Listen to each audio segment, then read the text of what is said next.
shida. Ndio mwenye hapo anabadilisha nguo. Akijua pale unaonekana kakuongale.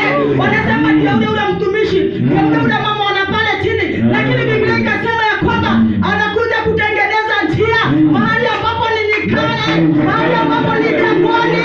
Anakuja kutengeneza njia. Kujitayarisha saa hii. Kwa sababu anakuja kutengeneza njia. Umepigika siku ya leo. Natangaza ya kwamba anakuja kutengeneza njia katika jina la Yesu. Ambapo biashara yako imeenda chini, tunatangaza sasa hivi. Biblia ikasema ya kwamba anakuja kutengeneza njia. Biashara yako inakuja kuinuliwa. Pengine umekuwa ukienda biasharani, unaona ya kwamba hakuna customers ambao wanakuja. Biblia ikasema tusahau na yaliyopita. Haleluya. Tusahau na hayo ambayo yalipita. Pengine hili kanisa limekuwa halina washirika. Tusahau na yale yalipita. Haleluya.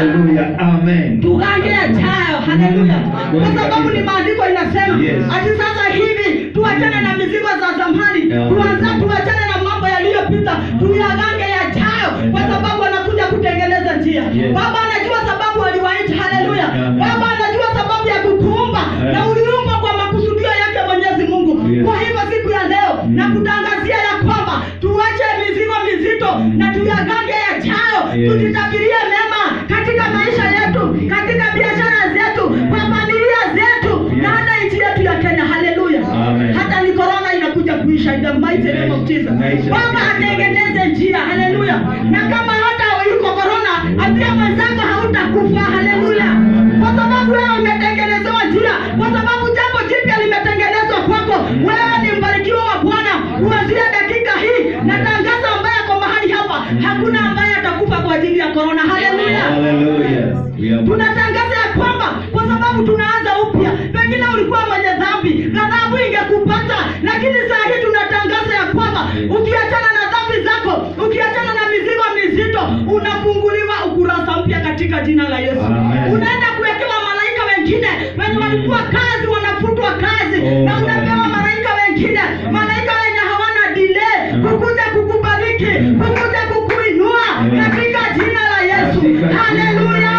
Tunatangaza ya kwamba kuna malaika wapya wanakuja kukuangalia, wanakuja kukutembelea. Natangaza unabarikiwa upya, unapata amani upya katika jina la Yesu. Haleluya. Wapi makofi ya Bwana Yesu. Biblia inasema 20, wanyama wa porini wataniheshimu, kina bweha na kina buni. Maana nitaweka maji nyikani na kububujika mito jangwani, ili kuwaonyesha watu wangu wateule, watu niliowaumba kwa ajili yangu mwenyewe, ili wasitangaze sifa zangu. Haleluya. Ili tuzitangaze sifa za Bwana. Haukuumba ufanye mambo zako. Bwana apewe sifa.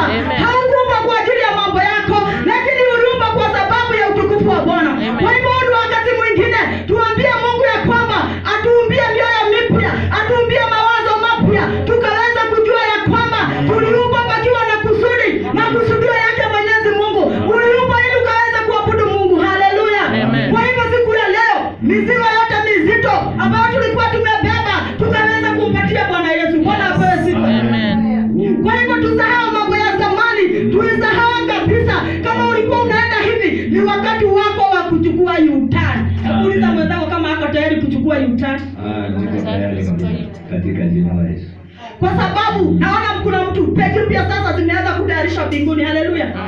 U-turn sasa tuanze kuchukua. Kama ulikuwa unaelekea kama mwelekeo kabaya, sasa hivi uanze kuchukua U-turn. Haleluya. Kwa sababu Yesu yuaja.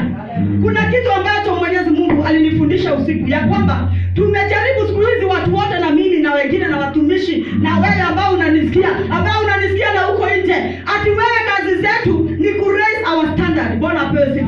We raise our standards pale nyumbani kwa familia, tuna raise familia zetu, lakini tunasahau ku raise wokovu wetu. Bwana apewe sifa. So Mungu alikuwa ananifundisha kwamba tu raise hata standard zetu za kiroho. Bwana apewe sifa. Tu raise hata wokovu wetu, tujaribu kuwa na good standard. Bwana apewe sifa. Kwa sababu tunaona kama ni kawaida kuokoka, ati kwa sababu ulipiga magoti na ukaombewa. Sio kawaida. Sio kawaida. Utaenda tu na utachomeka na ukaroroa. Utachomeka tu kwa sababu umezoea Mungu. Kwa hivyo vile tunang'ang'ana na mambo ya dunia,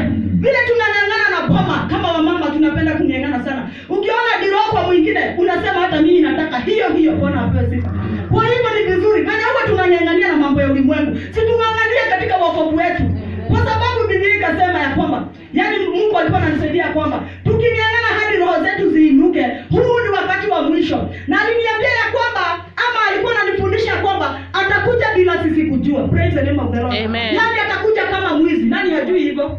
Hata mwizi anajua Yesu atakuja kama mwizi. Pigia Bwana Yesu makofi. Amen. Kwa hivyo tunaona ya kwamba ndani ya mioyo yetu tujaribu kuinua mioyo yetu, tuinue wokovu wetu kwa Mungu, tufanye standard ambayo inafurahisha Mwenyezi Mungu. Bwana apewe sifa. Tujitakaze mbele za Bwana. Kazi yetu tuwe tukijitakaza, ili madamu atakaporudi hakika tutaweza kwenda naye, kwa sababu anasema ya kwamba atakuja kama mwizi. Hata kuambia kwamba anakuja. Kwa hivyo letu ni kuweka standard in our hearts. Bwana apewe sifa. Kwa hivyo mioyo yetu, mawazo yetu, familia zetu, tujaribu kama watumishi wa Mungu ku raise our standard. Tusahau yaliyopita na tuanze ku raise our spiritual standard in the mighty name of Jesus. Amen. Hallelujah. Inaendelea kusema 21, watu niliowaumba kwa ajili yangu mwenyewe ili watangaze sifa zangu. So tuliumbwa kwa sababu ya sifa zake Mwenyezi Mungu. Bwana apewe sifa. Kwa hivyo kama tuliumbwa kwa uwepo wake Mwenyezi Mungu kwa ajili ya sifa zake, kwa nini tunafanyaga makosa? Kwa hivyo turuke hadi 25, inasema ya kwamba, walakini mimi ndimi niliyefuta makosa yenu kwa heshima yangu. Ndimi niliyafutaye makosa kwa ajili yangu mwenyewe, na wala sitazikumbuka dhambi zetu. Pigia Bwana Yesu makofi. Ati ya kwamba wakati huu, dakika hii, ameanza kufuta majina zetu, ameanza kutufutia makosa zetu ambazo tulikuwa hapo awali, ambazo tulikuwa tumetenda, na anasema ya kwamba yeye ndiye hutusamehea dhambi zetu. Kwa hivyo tumesamehewa kuanzia dakika hii, tumesamehewa, umesamehewa.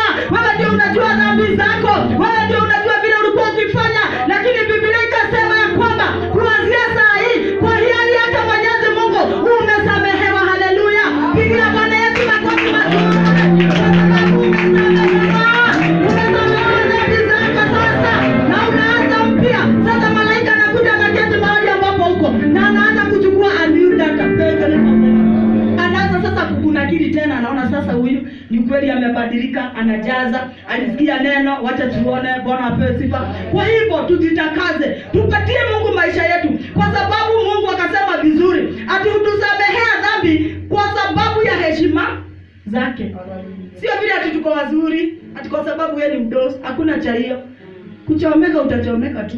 Ati vile unajua kuhubiri, zote ni wenye dhambi. Bwana apewe sifa. Lakini tunasamehewa kwa ajili ya heshima zake Mwenyezi Mungu. Imagine Mungu hadi anatuheshimu. Siku ya leo kufurahi kwa sababu umeheshimika hadi mbinguni. Kwa sababu unaenda kuanza upya, unaenda kusahau mambo yenye ulikuwa ukitenda. Kama ulikuwa mchawi, unaenda kuanza uchawi na ukaanza upya. Praise the name of the Lord. Kama ulikuwa mwenye kukunywa pombe, unaenda kuacha na kuanza mambo mapya. Bwana apewe sifa. Kama ulikuwa mama mkorofi, kuanzia leo tunatangaza ya kwamba maisha yako inaenda kuanza upya. Praise the name of the Lord. Amen. Niambie 26. Niambie kama mna kisa nami, njoo tuhojiane. Toeni mashtaka yenu ili tuone ukweli wenu. Haleluya. Imagine hadi Bwana anawahisi tu. Yaani tu anawaambia njooni tusemezane. Yaani Baba anatupenda tu. Hata kama tumepotoka njia zake, bali ako na haja na sisi. Praise the name of the Lord. Ati anatuambia njooni tusemezane. Kwa hivyo siku ya leo ambaye unanisikia huko nje, tunatangaza Mungu anasema ya kwamba njooni tusemezane. Umekuwa mwenye dhambi, lakini unajua dhambi zako. Baba anakuhitaji mahali ambapo unanisikia nje. Jehova anakuhitaji, anakuambia ya kwamba ukuje mkae chini mkaweza kusemezana. Haleluya. Kwa hivyo hataki upotee.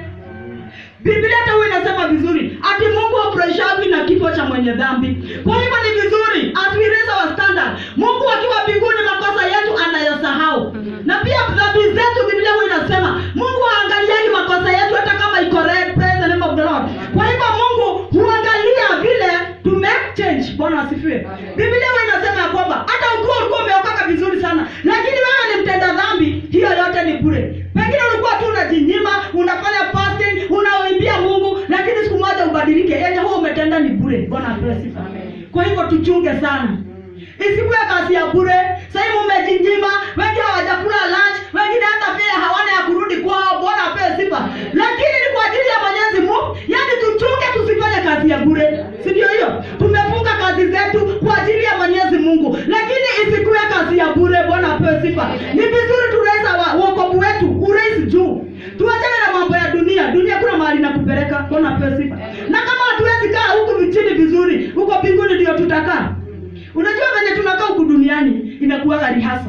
Wenye wanasema hivyo sio uongo. Mbinguni hakuna mambo ya kuendesha gari. Kwa hivyo unadai na unaambia Mungu, I need a car. Praise the name of the Lord. Huku duniani Biblia inasema ati chochote ni chetu. Vitu zote nzuri ni zetu. Haleluya. Ati dhahabu na fedha ni zake. Kwa nini tunazikosa? Kwa nini tunatembea miguu? Kwa sababu tumepotoka njia za Mungu. Haleluya. Kwa sababu hizo vitu ni zetu. Bwana apewe sifa. Mbinguni hakuna mambo ya kuendesha gari. Hakuna mambo ya kuendesha ndege. Itisha ujienjoy huku duniani. Lakini ujienjoy kwa sababu ya Mwenyezi Mungu. Kwa sababu katika kitabu cha Galatians 9:11 huwa inasema ya kwamba enjoy your life, lakini utafanywa hukumu. Hukumu iko. Kwa hivyo usidhanie sasa ati ni kukula maisha. Juu kuna wengine wanafikiria sasa ni kukula raha, sio hiyo. Bwana apewe sifa. Ni kufanya kazi ya Mungu, kile unafanya ukiwa undani wa Mungu. Bwana asifiwe. Kwa hivyo tuone ya kwamba hakika tukifuata haya yote tunaona ya kwamba maisha yetu inaenda kubadilika. Biashara zetu zinaenda kubadilika. Kwa hivyo ni wakati wetu tusameheane, kwa sababu nao msamaha unaletaga ukuu wa Mungu. Bwana apewe sifa. Na kumrudishia shukrani. Pia tukirudisha shukrani kuna kuwaga na njia ambazo zinafungikana. Praise the name of God. Kwa sababu yaweza kuwa tusiporudisha shukrani na shetani anapata mwanya, baraka zetu zote anazigonga. Bwana apewe sifa. Kwa hivyo siku ya leo ni wakati wetu mwema. Tusarende kwa Mungu. Tuambie Mungu atusamehe. Tuambie Mungu atengeneze njia mahali ambapo hakukuwa na njia. Ni wakati wetu mwema. Tuite huyu Mungu. Tumwambie tutengeneze njia. Pengine tulikuwa tumefika mwisho siku ya leo, lakini tunatangaza ya kwamba today it's a new beginning. Bwana asifiwe. Dhambi ambazo tumetenda tusahau. Majina zetu zifutwe kwenye kitabu cha mauti na tukaweza kuandikwa upya katika jina la Yesu. Makosa zote ambazo tumetenda tukijua bila kujua, zote it's our time to surrender zote. Bwana asifiwe. Kwa hivyo wakati huu tunaona ya kwamba maisha tukifanya hivyo hata kibali kitatufuata. Bwana apewe sifa. Kwa sababu tunajua ya kwamba pia ukiwa na kibali mambo mengi hukupata. Bwana asifiwe. Yaani mambo mengi hutendeka ukiwa na kibali tu hivi. Hata tu ukisimama mbele za watu wanasema na huyu ako sawa. Praise the name of the Lord. Ni wangapi wameshuhudia ya kwamba kibali, tunaishi kwa ajili ya kibali. Kibali ya Mwenyezi Mungu ni kitu ya maana sana. Lakini tukiwa watu wa kubebanisha mizigo mizito, tukose kusahau yaliyopita. Uishi tu ati ulianguka utaishi tu umeanguka. Hiyo ni hekima. Kwa hivyo kama ulianguka na uko hapa, ni wakati mwema wa kuambia Mungu, unaamuka na unajipanguza mato na unaendelea na safari na unasahau yaliyopita na peji mpya inafunguliwa katika maisha yako in the mighty name of Jesus. Kama Bwana alitoroka, huu ni wakati mwema wa kusema anarudi, kwa sababu this is a new beginning. Hallelujah. Kwa hivyo tunaona ya kwamba tukimalizia tusome Isaia 44:26 hapo 25:26. Tukimalizia tufunge.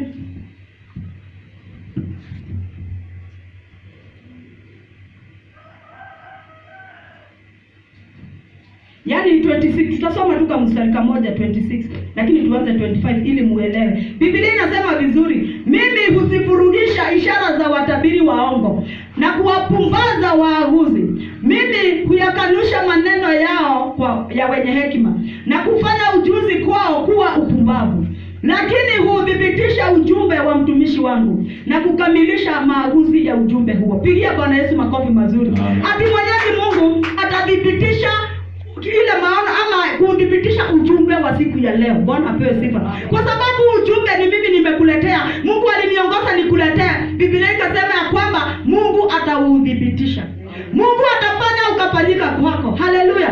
Mungu atafanya vile umesikia, kama umeamini na ikaweza kutendeka kwako. Kwa sababu pia tunajua ya kwamba pia faith huwa inatuuplift sana. Bwana apewe sifa. Kwa hivyo tuweke imani kwa sababu ya hilo neno lake, tukijua ya kwamba hakika mambo mema yataenda kutendeka. Katika ulimwengu wa kiroho kuna mambo ambayo yatabadilika katika maisha yetu, katika biashara yetu. Tuamini ya kwamba jambo jipya limetendeka kuanzia leo. Praise the name of the Lord.